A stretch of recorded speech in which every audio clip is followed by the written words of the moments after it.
ನಮಸ್ಕಾರ. 2025ರ ವರ್ಷ ಭಾರತದ ಪಾಲಿಗೆ ಹೇಗೆ ಶುರುವಾಯಿತು ಅಂತ ನೋಡೋಣ ಬನ್ನಿ. ಈ ವಿಶ್ಲೇಷಣೆಯಲ್ಲಿ ಜಾನ್ವರಿ ತಿಂಗಳಲ್ಲಾದ ಪ್ರಮುಖ ಬೆಳವಣಿಗೆಗಳ ಒಂದು ನೋಟ ಇಲ್ಲಿದೆ. ಜನವರಿ ತಿಂಗಳು ಭಾರತಕ್ಕೆ ಒಂದ್ರೀತಿ ತುಂಬಾನೇ ಮಹತ್ವದ ತಿಂಗಳಾಗಿತ್ತು. ಯಾಕಂದ್ರೆ ಈ ಒಂದೇ ತಿಂಗಳಲ್ಲಿ ದೇಶದೊಳಗೆ ದೊಡ್ಡ ಸುಧಾರಣೆಗಳು, ಜಾಗತಿಕ ಮಟ್ಟದಲ್ಲಿ ಮನ್ನಣೆ ಮತ್ತೆ ರಾಷ್ಟ್ರೀಯ ಮಟ್ಟದಲ್ಲಿ ಹಲವಾರು ಸಾಧನೆಗಳು, ಹೀಗೆ ಸಾಕಷ್ಟು ವಿಷಯಗಳು ನಡೆದಿವೆ. ಬನ್ನಿ ಈ ತಿಂಗಳ ಪ್ರಮುಖ ಘಟನೆಗಳು ಯಾವುವು ಅಂತ ಒಂದೊಂದಾಗಿ ನೋಡೋಣ. ಸರಿ, ಮೊದಲು ರಾಷ್ಟ್ರೀಯ ಮಟ್ಟದಲ್ಲಿ ಏನೆಲ್ಲ ಆಯಿತು ಅಂತ ನೋಡೋಣ. 2025ರ ಆರಂಭದಲ್ಲೇ ದೇಶದ ಭವಿಷ್ಯಕ್ಕೆ ಒಂದು ಗಟ್ಟಿ ಅಡಿಪಾಯ ಹಾಕುವಂತಹ ಕೆಲವು ನೀತಿಗಳು ಮತ್ತೆ ಮೂಲಸೌಕರ್ಯ ಯೋಜನೆಗಳು ಜಾರಿಗೆ ಬಂತು. ವರ್ಷದ ಆರಂಭದಲ್ಲೇ ನಮ್ಮ ರಕ್ಷಣಾ ಸಚಿವಾಲಯ ಒಂದು ದೊಡ್ಡ ಘೋಷಣೆ ಮಾಡಿದೆ. ಅದೇನೆಂದರೆ 2025ನ್ನು ರಕ್ಷಣಾ ಸುಧಾರಣೆಗಳ ವರ್ಷ ಅಂತ ಘೋಷಿಸಲಾಗಿದೆ. ಅಂದ್ರೆ ಈ ಇಡೀ ವರ್ಷ ನಮ್ಮ ಸಶಸ್ತ್ರ ಪಡೆಗಳನ್ನ ಇನ್ನಷ್ಟು ಆಧುನಿಕಗೊಳಿಸುವುದು ಮತ್ತೆ ಬಲಪಡಿಸುವುದು ಸರ್ಕಾರದ ಮೊದಲ ಆದ್ಯತೆಯಾಗಿರಲಿದೆ. ಇನ್ನು ಮೂಲ ಸೌಕರ್ಯದ ವಿಷಯಕ್ಕೆ ಬಂದ್ರೆ ಇಲ್ಲೊಂದು ಗಮನಿಸಬೇಕಾದ ಸಾಧನೆಯಿದೆ.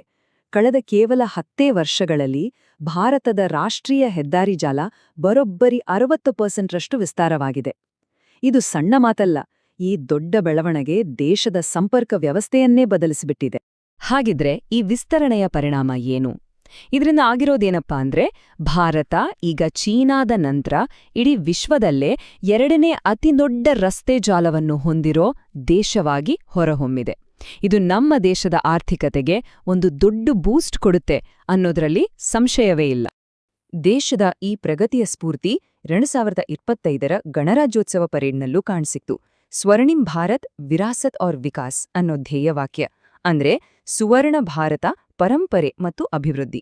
ಇದು ಭಾರತ ತನ್ನ ಶ್ರೀಮಂತ ಪರಂಪರೆಯನ್ನ ಗೌರವಿಸಲೇ ಅಭಿವೃದ್ಧಿಯ ದಾರಿಯಲ್ಲಿ ಹೇಗೆ ಮುನ್ನುಗ್ತಿದೆ ಅನ್ನೋದನ್ನ ಸ್ಪಷ್ಟವಾಗಿ ಹೇಳುತ್ತೆ. ಆ ಪರೇಡ್ನಲ್ಲಿ ದೇಶದ ವೈವಿಧ್ಯತೆ ಮತ್ತೆ ಶ್ರೇಷ್ಠತೆಯನ್ನ ಗುರುತಿಸಲಾಯಿತು. ಅತ್ಯುತ್ತಮ ರಾಜ್ಯ ಸ್ತಬ್ಧಚಿತ್ರ ಪ್ರಶಸ್ತಿ ಉತ್ತರ ಪ್ರದೇಶಕ್ಕೆ, ಅತ್ಯುತ್ತಮ ಸಚಿವಾಲಯ ಸ್ತಬ್ಧಚಿತ್ರ ಪ್ರಶಸ್ತಿ ಬುಡಕಟ್ಟು ವ್ಯವಹಾರಗಳ ಸಚಿವಾಲಯಕ್ಕೆ, ಹಾಗೆಯೇ ಅತ್ಯುತ್ತಮ ಪಥಸಂಚಲನ ತಂಡದ ಪ್ರಶಸ್ತಿ ಜಮ್ಮು ಮತ್ತು ಕಾಶ್ಮೀರ ರೈಫಲ್ಸ್ಗೆ ಸಿಕ್ತು. ರಾಷ್ಟ್ರಮಟ್ಟದಲ್ಲಿ ಹೀಗಾದ್ರೆ ರಾಜ್ಯಗಳ ಕಥೆ ಏನು? ಅಲ್ಲಿನ ಸರ್ಕಾರಗಳು ಕೂಡ ತಮ್ಮದೇ ಆದ ಮಹತ್ವದ ಯೋಜನೆಗಳನ್ನು ಜಾರಿಗೆ ತಂದಿದ್ದಾವೆ. ಬನ್ನಿ ಕೆಲವು ರಾಜ್ಯಗಳಲ್ಲಿ ಏನೇನಾಯ್ತು ಅಂತ ನೋಡೋಣ. ಮೊದಲು ಛತ್ತೀಸ್ಗಢವನ್ನ ನೋಡೋಣ. ಅಲ್ಲಿ ಭೂಮಿ ಇಲ್ಲದ ಕೃಷಿ ಕಾರ್ಮಿಕರಿಗೆ ಒಂದು ಆರ್ಥಿಕ ಭದ್ರತೆ ಕೊಡೋದಕ್ಕಾಗಿ ವಾರ್ಷಿಕ ಸಹಾಯ ಯೋಜನೆಯನ್ನು ಜಾರಿಗೆ ತರಲಾಗಿದೆ.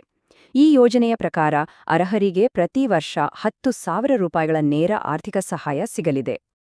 ಇನ್ನು ಒಡಿಶಾ ತನ್ನ ಅತ್ಯುತ್ತಮ ಆರ್ಥಿಕ ಶಿಸ್ತಿಗಾಗಿ ರಾಷ್ಟ್ರಮಟ್ಟದಲ್ಲಿ ಗುರುತಿಸಿಕೊಂಡಿದೆ. ನೀತಿ ಆಯೋಗ ಇದೇ ಮೊದಲ ಬಾರಿಗೆ ಬಿಡುಗಡೆ ಮಾಡಿದ ರಾಜ್ಯ ಹಣಕಾಸು ಆರೋಗ್ಯ ಸೂಚ್ಯಾಂಕದಲ್ಲಿ ಒಡಿಶಾ ಮೊದಲನೇ ಸ್ಥಾನದಲ್ಲಿದೆ. ಇದು ಆ ರಾಜ್ಯದ ಸದೃಢ ಆರ್ಥಿಕ ನಿರ್ವಹಣೆಗೆ ಹಿಡಿದ ಕೈಗನ್ನಡಿ. ಹಾಗೆಯೇ ಗೋವಾದಲ್ಲಿ ಮಹಿಳಾ ಸಬಲೀಕರಣಕ್ಕಾಗಿ ಒಂದು ಹೊಸ ಯೋಜನೆ ಶುರುವಾಗಿದೆ. ಅದರ ಹೆಸರು ಭೀಮಾ ಸಖಿ. ಈ ಯೋಜನೆಯಡಿಯಲ್ಲಿ ಮಹಿಳೆಯರಿಗೆ ತರಬೇತಿ ನೀಡಿ ಅವರನ್ನ ಸರ್ಟಿಫೈಡ್ LIC ಇನ್ಶೂರೆನ್ಸ್ ಏಜೆಂಟ್ಗಳನ್ನಾಗಿ ಮಾಡಲಾಗುತ್ತೆ. ಇದರಿಂದ ಹಣಕಾಸು ಕ್ಷೇತ್ರದಲ್ಲಿ ಅವರಿಗೆ ಹೊಸ ವೃತ್ತಿ ಅವಕಾಶಗಳು ಸಿಕ್ಕಂತಾಗುತ್ತೆ. ದೇಶದ ಒಳಗೆ ಇಷ್ಟೆಲ್ಲ ಆಗ್ತಿರುವಾಗ ಹೊರಗಿನ ಪ್ರಪಂಚ ಭಾರತವನ್ನ ಹೇಗೆ ನೋಡ್ತಿದೆ? ಅಂತಾರಾಷ್ಟ್ರೀಯ ಮಟ್ಟದಲ್ಲಿ ಭಾರತದ ಸ್ಥಾನಮಾನ ಹೇಗಿದೆ? ಅದನ್ನೂ ನೋಡೋಣ ಬನ್ನಿ. ಇಲ್ಲಿ ಗಮನಿಸಬೇಕಾದ ಒಂದು ಇಂಟ್ರೆಸ್ಟಿಂಗ್ ವಿಷಯ ಅಂದ್ರೆ, ಮೂಡೀಸ್, IMF, ವಿಶ್ವ ಬ್ಯಾಂಕ್ ಹೀಗೆ ಜಗತ್ತಿನ ದೊಡ್ಡ ದೊಡ್ಡ ಸಂಸ್ಥೆಗಳೆಲ್ಲ ಭಾರತದ ಆರ್ಥಿಕತೆಯ ಬಗ್ಗೆ ಒಂದೇ ರೀತಿಯ ಪಾಸಿಟಿವ್ ಅಭಿಪ್ರಾಯ ಹೊಂದಿವೆ. ಅವರೆಲ್ಲರ ಪ್ರಕಾರ ಭಾರತ ಸುಮಾರು 6.5% ರಿಂದ 6.7% ರಷ್ಟು ಗಟ್ಟಿಯಾದ ಆರ್ಥಿಕ ಬೆಳವಣಿಗೆಯನ್ನು ಸಾಧಿಸಲಿದೆ. ಆರ್ಥಿಕತೆ ಅಷ್ಟೇ ಅಲ್ಲ, ಮಿಲಿಟರಿ ಶಕ್ತಿಯಲ್ಲೂ ಭಾರತ ಜಾಗತಿಕ ಮಟ್ಟದಲ್ಲಿ ತನ್ನ ಸ್ಥಾನವನ್ನು ಭದ್ರಪಡಿಸಿಕೊಂಡಿದೆ. 2025ರ ಗ್ಲೋಬಲ್ ಫೈರ್ ಪವರ್ ಇಂಡೆಕ್ಸ್ ಪ್ರಕಾರ ಭಾರತ ವಿಶ್ವದ 4ನೇ ಅತ್ಯಂತ ಶಕ್ತಿಶಾಲಿ ಸೇನೆಯಾಗಿದೆ. ಇದು ದೇಶದ ರಕ್ಷಣಾ ಸಾಮರ್ಥ್ಯ ಎಷ್ಟರ ಮಟ್ಟಿಗೆ ಹೆಚ್ಚಾಗಿದೆ ಅನ್ನೋದನ್ನ ತೋರಿಸುತ್ತೆ. ಇದರ ಜೊತೆಗೆ ಭಾರತ ಈಗ ಪ್ರಮುಖ ಅಂತಾರಾಷ್ಟ್ರೀಯ ಕಾರ್ಯಕ್ರಮಗಳನ್ನು ಆಯೋಜಿಸುವ ಕೇಂದ್ರವಾಗಿ ಬದಲಾಗ್ತಿದೆ. ಉದಾಹರಣೆಗೆ 2025ರಲ್ಲಿ ಫಿಡೆ ಚೆಸ್ ವಿಶ್ವಕಪ್ ಮತ್ತು 2026ರಲ್ಲಿ ಕಾಮನ್ವೆಲ್ತ್ ಸ್ಪೀಕರ್ಗಳ ಸಮ್ಮೇಳನ, ಇವೆರಡಕ್ಕೂ ಭಾರತವೇ ಆತಿಥ್ಯ ವಹಿಸಲಿದೆ. ಒಂದು ದೇಶದ ಪ್ರಗತಿ ಅಂದ್ರೆ ಕೇವಲ ಆರ್ಥಿಕತೆ ಅಥವಾ ಮಿಲಿಟರಿ ಶಕ್ತಿ ಅಷ್ಟೇ ಅಲ್ಲ ಅಲ್ವಾ?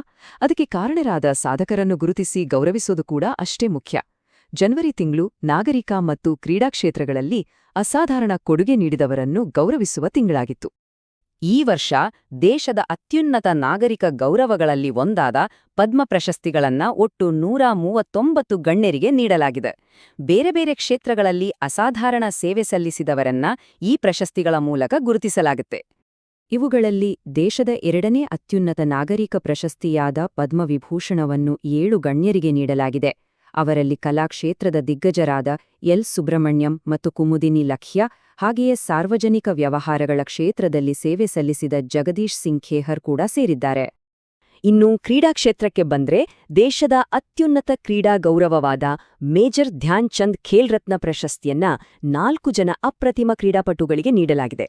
ಶೂಟಿಂಗ್ನಲ್ಲಿ ಮನು ಭಾಕರ್, ಹಾಕಿಯಲ್ಲಿ ಹರ್ಮನ್ಪ್ರೀತ್ ಸಿಂಗ್, ಚೆಸ್ನಲ್ಲಿ ಗುಕೇಶ್ ಡಿ ಮತ್ತು ಪ್ಯಾರಾಲ್ಯಾಂಪಿಕ್ಸ್ನಲ್ಲಿ ಪ್ರವೀಣ್ ಕುಮಾರ್ ಈ ಗೌರವಕ್ಕೆ ಪಾತ್ರರಾಗಿದ್ದಾರೆ. ಸರಿ, ಕೊನೆಯದಾಗಿ ದೇಶದ ಭವಿಷ್ಯಕ್ಕೆ ಅಡಿಪಾಯ ಹಾಕುವಂತಹ ವಿಜ್ಞಾನ ಮತ್ತು ಭದ್ರತಾ ಕ್ಷೇತ್ರಗಳ ಕಡೆಗೆ ಗಮನ ಹರಿಸೋಣ. ಈ ಕ್ಷೇತ್ರಗಳಲ್ಲಿ ಆದ ಪ್ರಗತಿಗಳು ನಿಜಕ್ಕೂ ರೋಚಕವಾಗಿವೆ. ರಕ್ಷಣಾ ಕ್ಷೇತ್ರದಲ್ಲಿ ಒಂದು ದೊಡ್ಡ ಮೈಲಿಗಲ್ಲನ್ನ ಸಾಧಿಸಲಾಗಿದೆ. ಅದು ಪ್ರಾಜೆಕ್ಟ್ 75 ಅಡಿಯಲ್ಲಿ. ಈ ಯೋಜನೆಯಡಿ ಭಾರತದಲ್ಲೇ ತಯಾರಾಗ್ತಿರುವ 6 ಅತ್ಯಾಧುನಿಕ ಕಲ್ವರಿ ದರ್ಜೆಯ ಜಲಾಂತರ್ಗಾಮಿಗಳಿವೆ. ಅವುಗಳಲ್ಲಿ 5ನೇಯದಾದ ಐಎನ್ಎಸ್ ವಗೀರನ್ನು ಈಗ ಸೇವೆಗೆ ಸೇರಿಸಲಾಗಿದೆ. ಇದು ನಮ್ಮ ಆತ್ಮನಿರ್ಭರ ನೀತಿಗೆ ಸಿಕ್ಕಿರ ದೊಡ್ಡ ಯಶಸ್ಸು. ಬರೀ ರಕ್ಷಣೆ ಅಷ್ಟೇ ಅಲ್ಲ, ವಿಜ್ಞಾನ ಸಂಶೋಧನೆಯಲ್ಲೂ ಭಾರತ ಒಂದು ಹೊಸ ದಿಟ್ಟ ಹೆಜ್ಜೆ ಇಟ್ಟಿದೆ. ಅದೇ ಆಳ ಸಮುದ್ರ ಮಿಷನ್. ಈ ಮಹತ್ವಾಕಾಂಕ್ಷಿಯ ಯೋಜನೆಯ ಮೂಲಕ ಭಾರತ ಸಮುದ್ರದ ಆಳದಲ್ಲಿರೋ ಸಂಪನ್ಮೂಲಗಳನ್ನು ಹುಡುಕೋದಕ್ಕೆ ಸಿದ್ಧವಾಗಿದೆ. ಈ ಮಿಷನ್ನ ಅತ್ಯಂತ ಪ್ರಮುಖ ಭಾಗ ಅಂದ್ರೆ ಮತ್ಸ್ಯ 6000.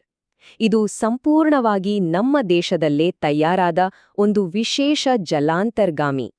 ಇದು 3 ವಿಜ್ಞಾನಿಗಳನ್ನು ಹೊತ್ತು ಸಮುದ್ರದ 6000 ಮೀಟರ್ ಆಳಕ್ಕೆ ಹೋಗಬಲ್ಲದು. ಇದು ನಿಜಕ್ಕೂ ಒಂದು ಅದ್ಭುತ ತಾಂತ್ರಿಕ ಸಾಧನೆ. ನೋಡಿದ್ರಲ್ಲ, 2025ರ ಮೊದಲ ತಿಂಗಳಲ್ಲೇ ಭಾರತ ಎಷ್ಟೊಂದು ಕ್ರಿಯಾತ್ಮಕವಾಗಿತ್ತು ಅಂತ. ರಕ್ಷಣಾ ಸುಧಾರಣೆಗಳಿಂದ ಹಿಡಿದು ಆಳ ಸಮುದ್ರದ ಅನ್ವೇಷಣೆಯವರೆಗೂ ಭಾರತ ಎಲ್ಲಾ ಕ್ಷೇತ್ರಗಳಲ್ಲೂ ದೊಡ್ಡ ದೊಡ್ಡ ಹೆಜ್ಜೆಗಳನ್ನ ಇಟ್ಟಿದೆ. ಈ ಶಕ್ತಿಯುತ ಆರಂಭದೊಂದಿಗೆ 2025ರ ಉಳಿದ ತಿಂಗಳುಗಳು ಭಾರತಕ್ಕೆ ಇನ್ನೇನು ತರಬಹುದು ಅನ್ನೋದು ನಿಜಕ್ಕೂ ಕುತೂಹಲ ಮೂಡಿಸಿದೆ. ಇನ್ನೂ ಈ ತರಹ ಹೆಚ್ಚು ವಿಡಿಯೋಗಾಗಿ ನಮ್ಮ ಚಾನೆಲ್ ಸಬ್ಸ್ಕ್ರೈಬ್ ಮಾಡ್ಕೊಳ್ಳಿ. ಹಾಗೆ ನಿಮ್ಮ ಅನಿಸಿಕೆನ ಕೆಳಗಡೆ ಕಮೆಂಟ್ ಮಾಡಿ. ಹೌದು. ಸಿಗೋಣ ಮುಂದಿನ ವಿಡಿಯೋದಲ್ಲಿ. ನಮಸ್ಕಾರ.